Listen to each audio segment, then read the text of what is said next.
Da nascente ao mar, a água conecta histórias, pessoas e territórios. Está começando o Vozes da Bacia, diálogos sobre rios, mar e gente. Olá, cuidar do meio ambiente também é um processo coletivo, né? Nesse episódio nós vamos falar sobre educação ambiental na Baía da Ilha Grande. Estou aqui com o professor Sato, da UF, ele é coordenador do projeto Bacia Escola, e com a gestora da APA Tamoios, a Joana. Bom, gente, para iniciar nosso bate-papo aqui, gostaria de perguntar para a Joana, né, qual é o papel da educação ambiental lá no território da Baía da Ilha Grande, qual a sua importância e como vem sendo o trabalho da APA nessa temática. Oi, Matheus. O papel, né, da educação ambiental por si só diante da sociedade, ele tem um papel muito, muito importante, né? Além dele integrar, né, essa questão social, essa questão ecológica, essa questão da sustentabilidade, Angra tem um cenário, né, de mosaico de unidade de conservação, que tem um bioma, né, ser protegido, com muitas ilhas. Então, a gente entende que ali tem um papel crucial ter, né, essa atuação da educação ambiental. Então, a gente vem, né, atuando, né, a unidade de conservação, principalmente a APA, ela tem um papel muito importante em ter educação ambiental, já que a unidade de conservação é uma unidade mais flexível, né, onde tem mais o uso direto da unidade. Então, a gente tem que fazer esse trabalho de estar sempre conscientizando, sensibilizando, tem que estar sempre dialogando com as pessoas que estão inseridas dentro dessa unidade. Então, é um papel muito importante, tanto da unidade quanto de todos os órgãos, eu acho, competentes do Estado. Na prática, essas ações de educação ambiental que a APA faz, ele vai ao colégio, vai às comunidades, como é feito lá na APA? Assim, a gente tenta integrar, né, tanto a educação ambiental formal quanto a não formal. Então, a gente dialoga tanto com as comunidades quanto com a escola. Com a escola, o nosso trabalho é sempre estar dialogando com o currículo, com a realidade escolar. Como a APA, né, principalmente a APA de Tamoios, ela é uma unidade muito extensa ali dentro de Angra, então ela pega muitas partes da cidade. Então, a gente também tem que entender a realidade de cada bairro, de cada escola onde ela está inserida, assim como as comunidades, né? Então, um trabalho que a gente faz na ilha, ele acaba sendo um pouco diferente de outras comunidades que estão no continente, por exemplo. Mas a gente sempre tenta fazer essa análise mais local para poder trazer para a realidade dessas pessoas, seja em âmbito formal ou não formal. Sim, e outras unidades de conservação, você falou que existem muitas no território, né? Elas se unem à APA para fazer esses serviços, esses trabalhos de educação ambiental também? Sim, cada vez mais a gente tem visto esse cenário esse diálogo ficar mais forte, né? Como as unidades são sempre coladas, né? Tem os limites muito uma outra, então a gente sempre tenta trabalhar em conjunto. Cada uma tem um tipo, né? É uma tipologia, cada uma tem um objetivo, mas eu acho que no final a gente acaba tendo o mesmo papel de orientação, fiscalização e conscientização. E eu acho que esse diálogo que a gente acaba tendo de unir forças com outras unidades é muito importante. Então, a gente tem crescendo os diálogos tanto quanto unidade federal, estadual, a gente vem dialogando para trabalhar em conjunto. Sim. É o interessante da APA também que ela está presente nas áreas marinhas de Angra, nas ilhas, nas praias, né? Então a gente encontra as comunidades caiçaras também, e que se mistura muito o ensino formal com o informal, né? Muita coisa que os caiçaras, comunidades tradicionais trazem para a gente é esse conhecimento empírico, né? E como é que isso se mistura à questão do ensino científico que vocês levam da APA, que vocês são mais estudiosos, se misturando com o saber tradicional? No decreto de criação da APA, né, primeiro, em 82, um dos objetivos da unidade da criação dela é a proteção das comunidades tradicionais, das comunidades caiçaras. Então, a gente não tem como nem deixar de dialogar.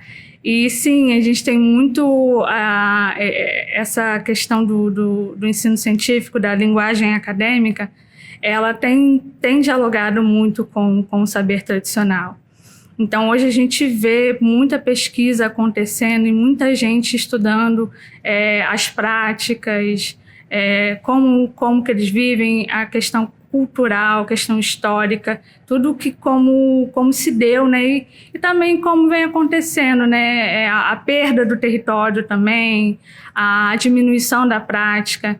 Então, o saber científico hoje ele está muito avançado nesse sentido. E esse estudo antropológico, que é mais um estudo, claro que tem diversos tipos de pesquisas acontecendo dentro da unidade, mas hoje a gente vê que o saber tradicional e o saber científico, eles andam lado a lado. Sim, e ainda também sofre muita pressão, né, de fora também, né? E as comunidades estão inseridas nesse contexto, né? Sim. É um território muito disputado, né, Matheus? Sim. Então, já participando aqui um pouco da conversa com vocês, né? Primeiro, assim, parabenizar, né, o Comitê de Bacia da Baía da Ilha Grande por estar, né, exatamente tendo essa iniciativa de organizar esse podcast Vozes da Bacia, para a gente poder dialogar sobre temas tão importantes, né, como o saneamento básico, a questão da educação ambiental, monitoramento ambiental também, são temas fundamentais. E assim, eu como professor da Universidade Federal Fluminense, no território de Angra dos Reis, a gente tem realmente lidado assim, com essas complexidades. Eu acho que você estaria entrando nesse tema, né, das complexidades, porque temos, né, singularidades, particularidades do ponto de vista assim, ambiental, das nossas serras, esse encontro da Serra na Joana com o mar, esse relevo extremamente complexo, um ambiente também de eventos extremos, né, de chuva, mas também, né, esse território ele também é muito marcado por essa complexidade social também. Desde da sua mescla, né, de populações tradicionais, como a Joana bem falou, os caiçaras, mas também temos a representação dos quilombolas, dos indígenas, né, que estão ali ocupando esse território, né, que é deles também, mas também toda essa pressão, né, que vem principalmente a partir da década de 70, com a abertura da Rio Santos e com um boom, né, uma especulação imobiliária, né, muito grande, um turismo, né, que muitas vezes acaba criando processos de segregação socioambiental.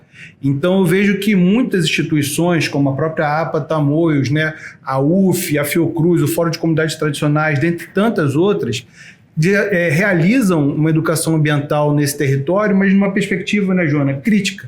Uma perspectiva de não apenas dizer assim da importância, por exemplo, de fazer uma separação, né, uma triagem do resíduo sólido, ou mesmo, né, de você ter uma destinação, um uso correto da água, mas também refletir criticamente sobre essas pressões que estão sobre esse território e que essas pressões são muitas vezes com forças muito desiguais.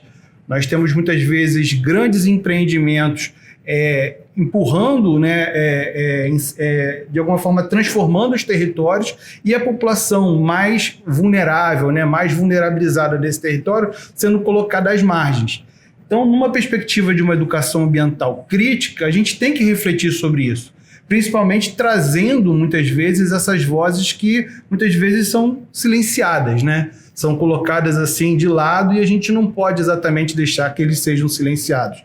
Então, a gente busca, assim, no trabalho que a gente desenvolve no programa Bacia Escola do Retiro, né, a gente exatamente busca dar essa voz, como a Joana bem falou, deixar que essa população mais fragilizada, né, que na pedagogia do Paulo Freire, né, seriam os oprimidos, aqueles que sofrem, para que eles também tenham consciência, e obviamente eles têm consciência sobre esse processo de segregação que ocorre no território, mas também que eles fazem parte dessa solução, que eles fazem parte da construção eles promovem a sustentabilidade dos seus territórios. Joana bem falava, né, dessa ecologia, né, de saberes, juntar esse saber tradicional com o saber técnico científico, trabalhá-los, né, de uma forma horizontal, dialógica, né, estabelecendo essas relações entre esses conhecimentos, possibilita você o quê? Transformar esses territórios. E a universidade hoje tem a felicidade, né, de estar junto com a própria APA Tamoios, outras parcerias como o Projeto Rede de Educação Ambiental, dentre tantos outros, para somar forças para exatamente buscar criar não só essa consciência, mas a transformação e a promoção da sustentabilidade desses territórios também. Dentro dessa ideia que a gente tem, né, da APA estar inserida no território junto ao projeto, que tem interface ali no território que também tem atuação da APA, né? O que é o Bacia Escola? Você citou o Bacia Escola, mas o que é o Bacia Escola? Como ele atua ali naquela área de interface com a APA?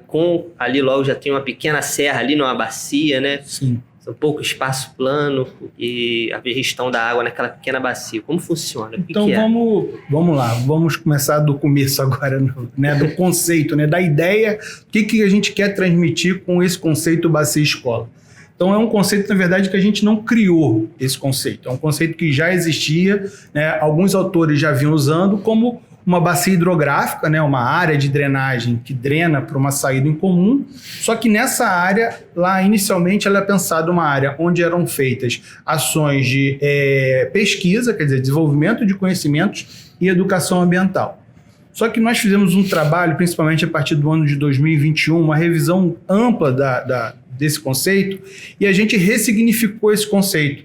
Bacia Escola deixou de ser apenas uma bacia hidrográfica, mas passou a ser trabalhado como uma tecnologia social que adota, né? Quer dizer, ela assume o recorte da bacia hidrográfica como seu território de atuação, buscando promover a sustentabilidade e a resiliência a desastres.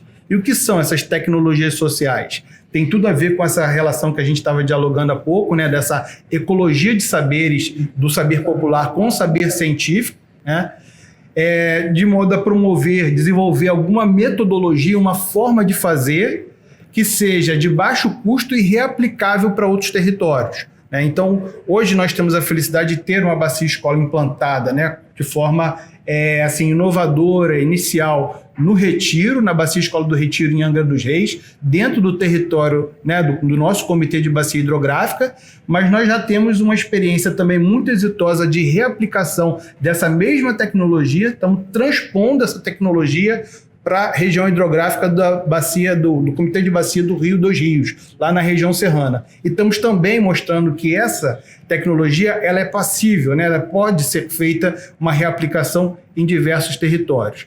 Então eu vejo que, assim, você tem para estruturar essa tecnologia social, a gente segue basicamente algumas etapas que contam, inclusive, com uma sobreposição do nosso território de atuação com o território da APA Tamoios, né, que pega, no caso da nossa bacia, a faixa ali beirando a praia, né, as áreas mais próximas do mar. E a gente vem, como que a gente foi fazendo essa implantação? Não é algo recente, né? Nós temos trabalhado desde 2017, primeiro, numa primeira etapa, fazendo um diagnóstico participativo. Né? Então, a Joana, acho que depois podia até falar um pouquinho, né? Também está acabando agora um processo de revisão de um plano, elaboração de um plano de manejo que também foi feito de forma participativa e que destaca também a ação da educação ambiental. Nesse território, como que a gente diagnostica participativamente esse território? Claro, chamando os moradores, convocando esses moradores para olhar esse território, identificar quais são os principais desafios existentes neles e também, ao mesmo tempo, integrar essas ações de educação ambiental não escolar, quer dizer, a gente não está trabalhando necessariamente com o público de escolas, de universidade, mas a gente pode fazer esse processo integrando esses moradores, uma educação não formal, nessa consciência, gerando uma consciência, uma percepção de que algo precisa ser feito para promover a sustentabilidade desse território. Então, esse diagnóstico e essa consciência, elas precisam desaguar, elas precisam ir em direção a um plano, né, o que a gente chama de PAC, um plano de ação comunitário, onde são elencados desafios e prioridades de atuação naquele território. A exemplo da questão do saneamento, a questão da melhoria das captações e distribuição de água, aumentar a reservação, dentre outras questões que podem aparecer.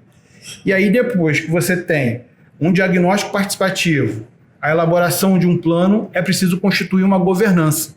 Então, o Comitê de Bacia ele é muito inspirador, porque ele traz representações, né, do poder público, dos usuários, da sociedade civil, para dialogar ali, dialogando sobre um território amplo, no nosso caso, que pega Paraty, Angra dos Reis e um pedacinho de Mangaratiba. Então, a gente se inspira nesse modelo do comitê. Na Bacia Escola, nós temos um mini comitê, né, um pequeno comitê de bacia, só que da Bacia Escola, onde nós temos a participação do poder público, da sociedade civil, a universidade também atua integrando esses atores para a gente constituir a governança, a tomada de decisão sobre esse espaço. E aí, a partir daí, a gente começa a implementar as ações. Muitas dessas ações em parceria com a própria APA de Tamoios. A gente, quando visita o Bacia Escola, né, a gente consegue ver muito bem, quando a gente faz aquele tour, né, como as pessoas ali já estão integradas, né? Isso é um dos resultados que a gente já consegue ver logo quando a gente chega lá. E quais outros resultados também a gente consegue já colocar aqui para a gente? Olha, já está dando isso, tem parceria com o monitoramento do INEA, por exemplo. Quais são esses resultados que o Sato já está percebendo ali, ó, o projeto está caminhando muito bem ali, né? Então, eu até comentava aqui em off, né, com a Joana um pouco antes, que a gente iria comentar sobre uma formalização que hoje a Universidade Federal Fluminense possui com a APA Tamoios. Então, essa ação do projeto Bacia Escola, ela está institucionalizada também dentro, né, do sistema do INEA, nessa integração. Então, muitas aulas passeios, né? O que são essas aulas passeios? São visitas previamente combinadas com instituições de educação básica, escolas municipais, estaduais, algumas escolas particulares também fazem esse agendamento e nós, né, muitas vezes com os guarda-parques do próprio INEA, da APA de Tamoios, nós conduzimos uma aula, um roteiro, seguindo uma sequência didática, que começa lá na APA de Tamoios, lá na beira do mar, e vamos até essas captações, né, mostrando como que é o funcionamento desses sistemas, quais são os conflitos que existem nesse território, e as próprias crianças podem sentir, participar de experimentos científicos ao longo dessa trilha. Só essa atividade, Matheus, eu estou com uma colinha aqui, foram mais de 50 atividades, 53 atividades desde 2022, né, que envolveram mais de 3.200 alunos e mais de 600 professores. Então, a gente tem tido uma amplitude, a gente tem conseguido ganhar uma escala, porque qual que é a nossa proposta, né? É mostrar que essa tecnologia que é feita lá no Retiro, na verdade, ela não é uma exclusividade do Retiro. A gente quer gerar consciência em professores, né, nas crianças, de que elas podem seguir esse modelo e também transformar as suas comunidades, as suas outras bacias e escolas, né? Então, isso é uma questão que a gente tem avançado. E eu vejo, né, Joana, que eu acho que a questão da educação ambiental também apareceu com força, né, na revisão aí do plano de manejo, né, da APA, né? Sim, sim.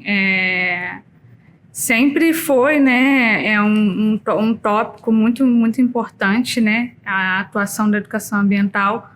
Porém, quando a gente teve, né, agora em 2025 a revisão do plano de manejo, foi algo que a gente viu que a discussão da estruturação da educação ambiental precisava ser muito maior.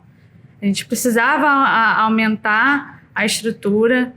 A gente teve, né, nessa revisão do plano da APATAM, a gente teve uma questão um pouco que inédita ali nas revisões do plano dos planos de manejo por si só, mas principalmente do INEA, que é conseguir que a participação comunitária fosse muito maior do que foram das outras vezes. A gente discutiu muito que dentro da unidade havia muitas comunidades tradicionais, muitas comunidades na ilha, tanto na ilha, no continente, e que muitas comunidades tinham suas questões específicas. Então, a gente não poderia ter um representante por área. A gente tinha que ter vários representantes para poder discutir, porque cada comunidade tinha uma problemática, tinha uma discussão, tinha um problema, tinha uma questão conflituosa, socioambiental, ou até mesmo uma contribuição com a unidade, que às vezes a gente não conseguia trazer para a questão de documento, para documentar. Então, a gente discutiu muito isso, não foi fácil. O INEA, a gente deu todo o suporte, tanto logístico, né, para as comunidades da ilha participar de ida e volta, né, com embarcação, mas a gente fez questão que a comunidade, junto com os outros setores, participasse, e muito veio da comunidade que a educação ambiental fosse mais forte. Né? A gente trabalha, a gente atua, a gente tem parceria, mas a gente sabe que a gente ainda não tem um alcance de 100%. Então, da própria comunidade veio que a educação ambiental é a base, é o começo, é o início, meio e começo, porque a gente só consegue discutir quando a gente tem conhecimento. Então, a gente precisa ir nas comunidades, eles precisam saber com o que eles estão lidando, o que é a unidade de conservação, o que é um plano de manejo, quais são as normativas do plano de manejo, com o que eles estão lidando, o que eles precisam saber para conscientizar as outras pessoas que visitam ali. Então, assim, eles querem fazer esse trabalho coletivo, eles querem ajudar a unidade. É uma questão de governança participativa. Além da construção do plano ter sido assim, a gestão que eles querem é que seja assim. Então, a gente ouviu muito isso. Então, um dos maiores planos setoriais da unidade é o de educação ambiental. Sim. Quando a gente fala sobre educação ambiental, né, a gente aborda muito a questão dos jovens, né? Para vocês, né, os jovens, eles estão cientes do que está acontecendo com nossos recursos, sobre a preservação ambiental, e como é que é essa abordagem com eles, se eles daqui para frente podem assumir esse protagonismo, como vocês veem essa atuação dos jovens na questão ambiental? Quer começar, João? Posso começar. Olha, até por experiência própria, não só da unidade, né, tanto da minha formação, enquanto pesquisa e formação, eu percebi que há muita gente querendo, sim, ter esse protagonismo.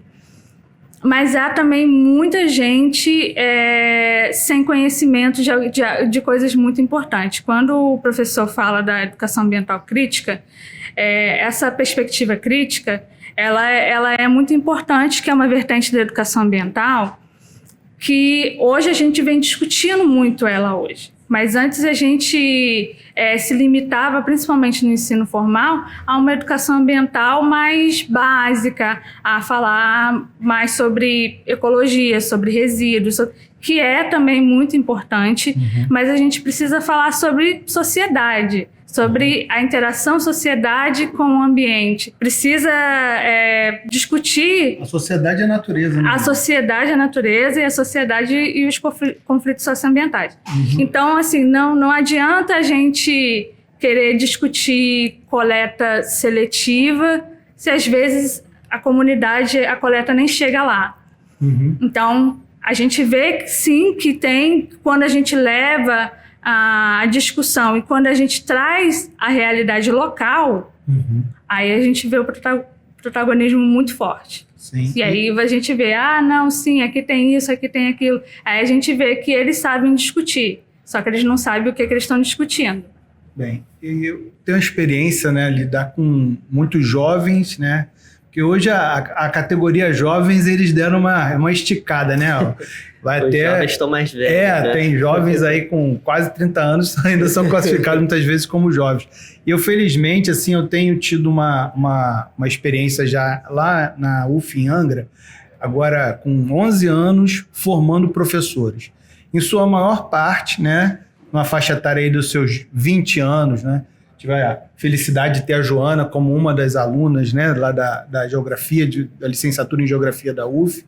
E essas são jovens assim que eu percebo assim, uma necessidade muito grande de dar essa, não só assim, uma expectativa, né, de que é possível fazer, né, mas também um pouco do como fazer, qual o caminho fazer. E eu acho que o projeto Bacia Escola, ele em certo grau vem preenchendo essa lacuna. Então, a gente tem essa experiência do programa Bacia Escola como a gente costuma dizer que é uma sala de aula a céu aberto. Eu faço questão de levar os meus alunos de graduação, de pós-graduação, para irem conhecer a Bacia Escola do Retiro. Porque lá você tem, no espaço geográfico, nessa complexidade que a Joana falou, dessa sociedade que é extremamente heterogênea e desigual, com esses aspectos naturais, todos ali interagindo, e é possível você observar, questionar, refletir sobre aquilo.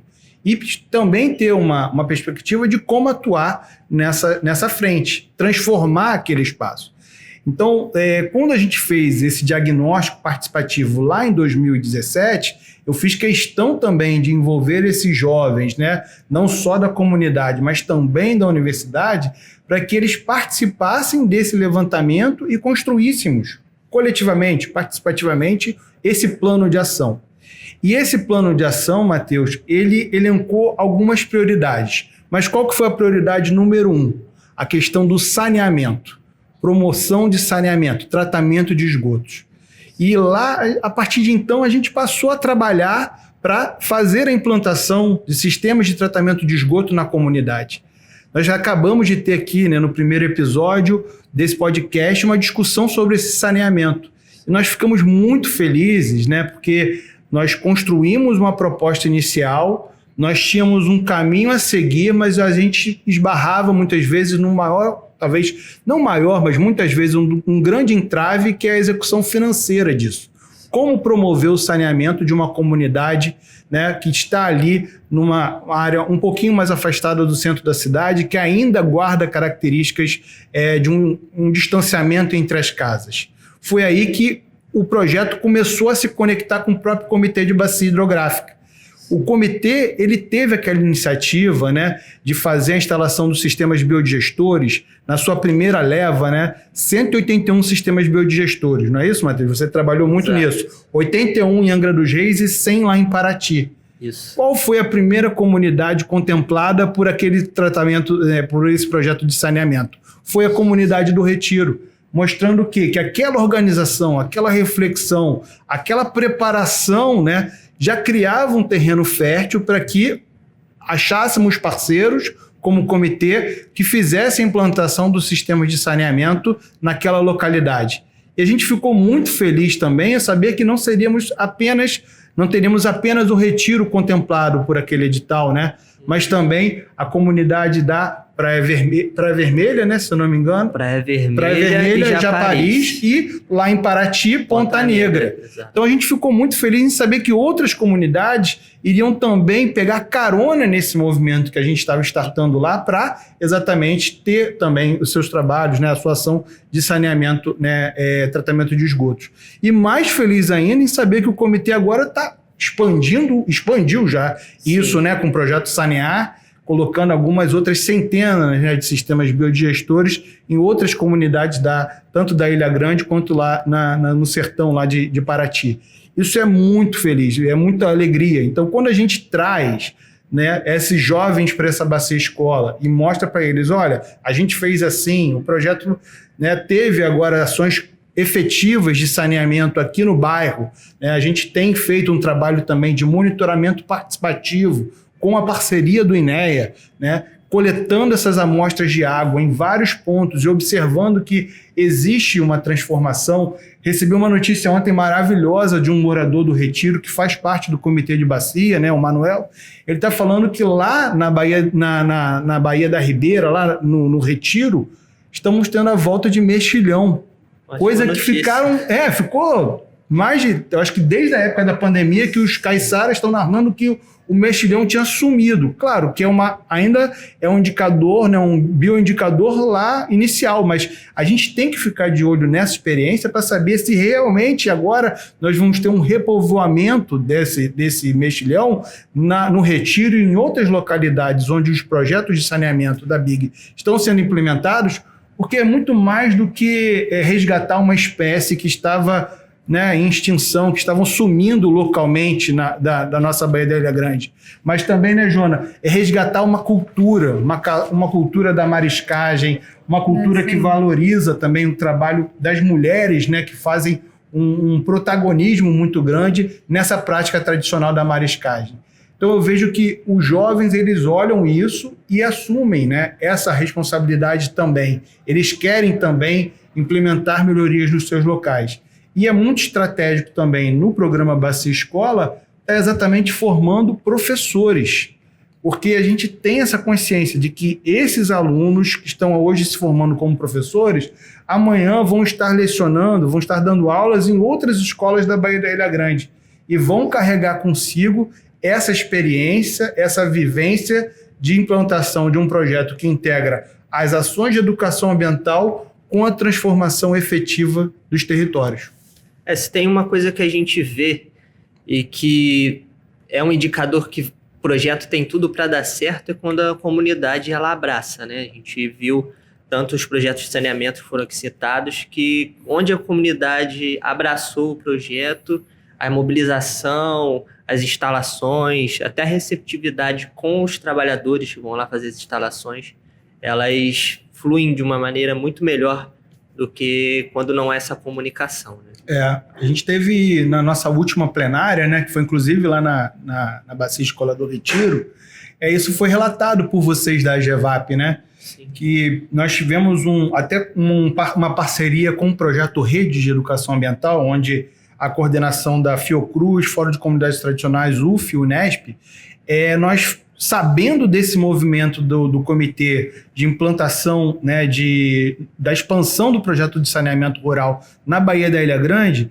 foi feita uma formação juntando as futuras comunidades que hoje já estão com seus biodigestores instalados para exatamente vivenciar os acertos e também os erros que nós tivemos na Bacia Escola do Retiro para permitir uma troca de informações e preparar essas comunidades para receber o projeto de saneamento. E a informação que vocês da AGEVAP nos trouxeram foi que esse processo foi muito importante exatamente para isso, para já amadurecer essa comunidade, para que ela não fosse surpreendida pela implantação desse projeto. Porque também são tecnologias sociais, né? Dependem da parceria das pessoas. Não é só botar um equipamento, é muito mais do que botar o equipamento. Tenho certeza que o Tito, né, e o Paulinho falaram bastante disso no nosso primeiro episódio aqui.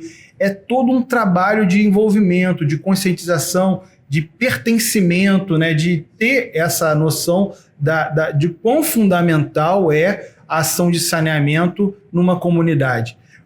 A gente trabalha no programa Bacia Escola também com um conceito que eu acho que é um conceito importante a gente trazer para a nossa conversa aqui, que é o conceito da hidrossolidariedade, né? O que é isso? A solidariedade é o cuidado com o próximo, é ter preocupação sobre as ações, os efeitos da sua ação sobre os demais. Isso se aplica numa bacia hidrográfica, né? Quem está em cima da bacia, a montante, precisa ter um olhar cuidadoso para quem está jusante. Eu não vou sujar o rio aqui em cima para deixar a água mais poluída para o meu vizinho de baixo. Se está chovendo aqui em cima, por que eu não posso avisar meu vizinho lá de baixo que pode chegar uma inundação naquela parte de baixo?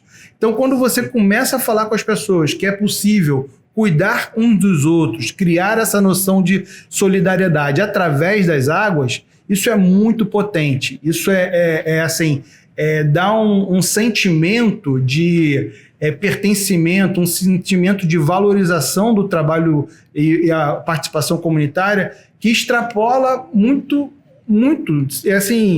muitas vezes o valor do equipamento em si. Elas se sentem responsáveis no cuidado com o próximo. E isso eu vejo que é uma forma também, né, de valorizar todo esse conhecimento que essas comunidades detêm. Certo. Já estamos chegando ao nosso encerramento, né? E para encerrar, eu gostaria de ouvir de vocês, né? Qual é o legado que a educação ambiental pode deixar para as próximas gerações, né, da nossa bacia? Fala aí, Joana. Olha, eu acho que o legado é do futuro mesmo, né?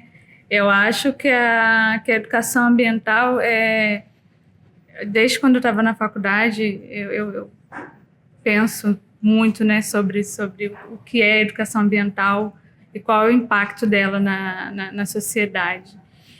E a educação ambiental, na verdade, ela acaba sendo tudo, né? Ela é muito além de coisas muito específicas que a gente acaba citando, né? Quando a gente vai ver, vai falar de saneamento ecológico, saneamento básico, falta de saneamento, a gente está falando de educação ambiental. Vai falar sobre gestão de risco de desastre, a gente está falando de educação ambiental. Quando a gente vai falar de especulação imobiliária, a gente está falando de educação ambiental. Então, tudo que a gente fala que envolve o ambiente, a gente está tratando sobre educação ambiental. E, então, não tem como, né, apesar de hoje, né, a educação ambiental não ser uma matéria obrigatória, né, nos currículos ela ser tratada ainda, né, de formas optativas, né, ser discutidas ainda de formas muito localizadas, né, o professor que decide como que ele vai discutir educação ambiental. Eu acho que a gente ainda tem que caminhar muito para poder falar sobre o que é a importância da educação ambiental. Mas hoje a gente, pelo menos por onde eu ando, né, as comunidades que eu já fui, que eu já trabalhei, principalmente as comunidades tradicionais, eu vejo o quanto é importante a educação ambiental e o legado é esse. É o legado de ver as práticas tradicionais voltando, de ver um plano de manejo sendo construído participativamente com muitas comunidades da Ilha Grande. Imagina, quase a Ilha Grande toda sendo representada, mais o continente de Angra. O Bacia Escola atingindo Angra e indo para outro município, para poder daqui a pouco estar indo para outro. E a gente pode falar de diversos outros também projetos que têm, né, a sua atuação muito importante, né, os próprios projetos PEAs de compensação ambiental, que são muito importantes para o território, né? A gente tem impactos ambientais, mas a gente também tem as compensações, que é para poder conscientizar essas pessoas.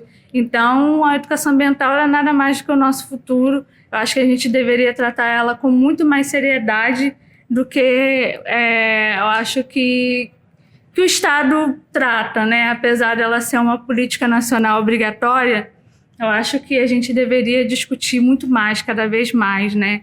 E justamente para a gente estreitar mais nossas parcerias, nossas ações e abraçar mesmo, né, a Costa Verde, esses locais que precisam de muita atenção e as próprias unidades de conservação, né? Elas estão ali, elas protegem, mas elas não protegem sozinhas. Isso. Na minha visão, Matheus, assim, o legado da educação ambiental são pessoas melhores, assim, né? Se pudesse sintetizar assim, você ter pessoas transformadas, pessoas mais conscientes, pessoas mais críticas em relação às suas realidades, né? Dizer que aquela realidade que ela vivencia ali não é assim fruto do acaso, né? Muitas vezes são ações intencionais que ocorrem, são muitas vezes políticas públicas, ora bem elaboradas, outras vezes muito mal elaboradas, que acabam criando, né, essas desigualdades, essas disparidades tão grandes que resultam em situações que, né, a Joana acabou de falar, né? Nosso território ele é sempre frequentemente atravessado por desastres. Elas entenderem que o fato de uma população mais vulnerável, né, estar sofrendo isso de forma recorrente não é obra de um acaso, né? É preciso transformar essa realidade, é preciso engajar as pessoas na promoção da sustentabilidade desse território. Então, isso não sou eu que falo, né? Puxo mais uma vez lá do Paulo Freire, a educação não vai transformar a realidade diretamente, mas ela vai formar pessoas que vão ser capazes de transformar essas realidades. Eu vejo que muitas das instituições que atuam com a educação ambiental na nossa região da Baía da Ilha Grande têm essa perspectiva, né, de ter esses questionamentos e esses investimentos, né, de esforços, de recursos para formar, né, esse grupo, né, de pessoas com essa capacidade de reflexão e atuação. Eu fico assim, muito feliz, né, de ter a parceria do Comitê de Bacia Hidrográfica, não poderia dimensionar isso, né, de ter, né, o programa Bacia Escola com apoio financeiro do comitê, viabiliza, assim, a gente tem feito alguns trabalhos monitorando assim, como foi importante o apoio do comitê para, assim, amplificar, assim, mais que dobrarmos o número de atividades que a gente vinha fazendo anteriormente de educação ambiental, diversificarmos mais essa atuação, não só nas aulas passeios, trabalho de campo, feira de ciências, monitoramento ambiental. Temos participado, né, em vários eventos em conjunto com a APA Tamoios e tantos outros parceiros nas ações, o próprio SAI, né, um parceiro importante também, porque a gente quer mostrar que esse cuidado da água, lá desde a nascente até onde ele vai desaguar no mar, precisa ter um olhar completo, né, da nascente à foz. E isso a gente faz com parcerias, né? Você já tinha levantado essa questão, então a educação ambiental também permite nós construirmos essas parcerias, nos fortalecermos mutuamente, para que a gente tenha, né, exatamente um território mais sustentável, né, mais saudável, mais resiliente a essas ocorrências de desastres. A gente até preparou, né, um pequeno documentário que eu acho que depois a gente poderia inserir, né, ao final agora da nossa conversa, sobre o projeto Bacia Escola, que eu acho que vai ser uma experiência muito rica, assim, para a gente ter como compartilhar e exatamente reaplicar. A tecnologia social Bacia Escola tem se desenvolvido aqui no bairro do Retiro a partir da instalação do campus universitário da UF no bairro. Então sentimos a necessidade de desenvolver as ações de ensino, de pesquisa e de extensão em diálogo com a comunidade local. E esse diálogo focou na gestão hídrica, na gestão das águas. E a gente, na sequência, desenvolveu um plano de ação comunitário, e esse plano de ação comunitário tem sido tocado, tem sido conduzido com a parceria do Núcleo Comunitário de Sustentabilidade. A UF chegou aqui, a gente não tinha tanta noção de coisas que poderiam ser feitas aqui no bairro para que os moradores fossem inseridos e mudassem a realidade do bairro. Estamos mostrando que é passível de reaplicação em contextos geográficos muito distintos. E eu até numa última viagem que eu estive também participando com a Joana, né, foi até para uma plenária que a gente teve lá em Paraty, a gente também tem essa perspectiva de reaplicar essa tecnologia em outras bacias hidrográficas da própria Baía da Ilha Grande.